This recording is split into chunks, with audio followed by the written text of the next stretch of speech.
கர்த்தருடைய பரிசுத்த நாமத்திற்கு ஸ்தோத்திரம்.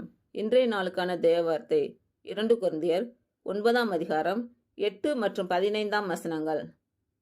மேலும் நீங்கள் எல்லாவற்றிலும் எப்பொழுதும் சம்பூர்ணம் உடையவர்களாயும் சகலவித நற்கிரியைகளிலும் பெருகிறவர்களாய் இருக்கும்படியாக தேவன் உங்களிடத்தில் சகலவித கிருபையையும் பெருகச் செய்ய வல்லவராயிருக்கிறார்.